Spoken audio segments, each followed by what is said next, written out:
Oh, Ozzy's back! Yippee! I hope he sings again. And this clown dude, still. I guess I should learn his name so I can stop calling him Clown Guy, huh? Yeah, that was on screen for a friggin' nanosecond. I literally have no idea what it was even on it. Keep it on screen longer. Do you not run this by people before you publish the episode? You haven't been to the Greed Ring alone since becoming Ma'am's big brand figure. What?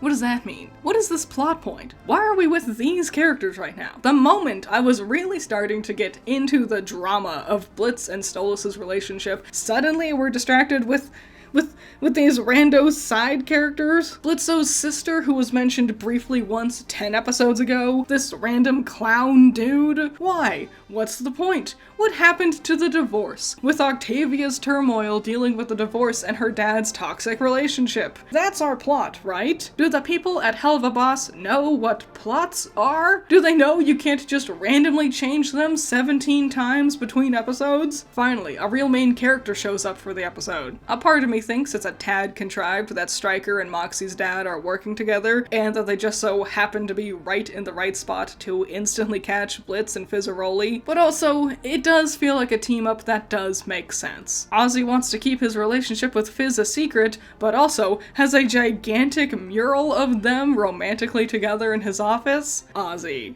Come on, dude. Stolas is out of the hospital. I don't know, I thought that was going to be a bigger issue, I guess. I, seem to have found myself with feelings for him. I'll be honest, I didn't think Stolas was, like, friends with Ozzy. At least not to the point where he can talk to him about relationship woes. Hell, it seems like the only person Stolas literally ever talks to is Blitzo. But my partner, business partner, Fizzaroli, hates your imp guy. But trust me, I would help if I could, but I can't. Fizz is just an imp, though. Like, we've seen imps be literal butlers, and based on how they've talked about them, imps are pretty low-level creatures. You're Asmodeus, like one of the 7 deadly sins, the implied ruler of this whole ring of hell. Surely you would overrule Fizz in any regard when it comes to work-related stuff. Just like how it felt contrived Fizz and Blitz just happened to be right in front of Stryker and Moxie's dad. Stolas just so happening to be right here with Ozzy when he gets the random recording also feels awfully contrived. Or maybe convenient is the better word. Like, our main characters, Blitz and Stolas, didn't have to do anything on their own accord to get wrapped up in the plot. It happens around them while they just so happen to be in the right spot for it. It's pretty lackluster storytelling, honestly. Also, I don't know why Fizz and Asmodeus had to be the keystone for this plot. Surely Stryker and Moxie's dad would want revenge against Blitz. Why not just trap him and send the message to Stolas? Don't get me wrong, I enjoy stories with larger, fleshed out tertiary characters, but this feels incredibly sudden and kind of unnecessary. You could have fooled me the way Princey was cozying up to you at Ozzy's. They very noticeably were sitting quite a ways apart, and Blitzo was intentionally distant with Stolas the entire time. Like, if you want to insult him,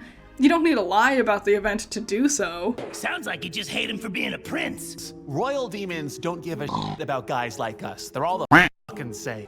No. When has this ever been a thing? There are quite a few elements to the turbulent nature of Blitz and Stolas' relationship, but being a prince or being royal has never been implied to be one of them. Given how low stakes and comedy forward the scene with Ozzy and Stolas are, with them trying to work out the deal to get their boys back, it seems like the episode is just an excuse to have Blitz and Fizz trapped together so they can actually discuss their relationships, feelings, and developments. A somewhat odd, but fine setup to get the characters to sit down and talk about the plot, especially the relationship plot. But I'm still stumped about why Fizz? Why not, like, Luna? Hell, with how important Barb seemed last episode, why not her? When suddenly, heavy-handed narrated backstory. You didn't even care! I did care!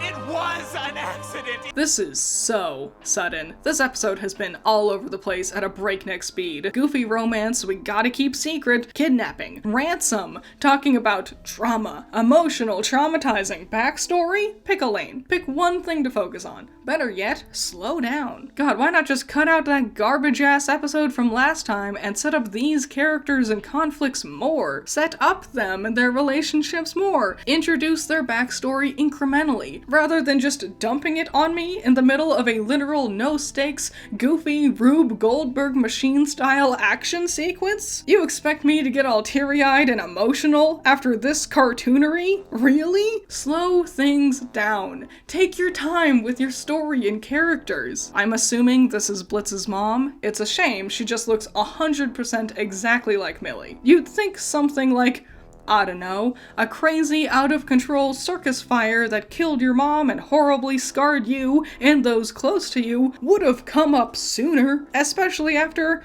I don't know, there was another giant circus fire caused by your antics back at Lululand? I can't believe they just dumped this random background character front and center and expect me to care about his over-the-top backstory and forgiveness of Blitz, all in one dumb episode. The whole backstory revelation, forgiveness, and symbolically similar fire-themed rescue would have hit a lot harder if literally any of this stuff had hinted at beforehand. This is like the textbook definition of speedrunning a plot, especially one that I'm expected to take so seriously, one that characters are so emotional over. This is the 14th episode to the whole show. We should not be dumping completely new, never before seen plot beats and character elements onto the audience like this.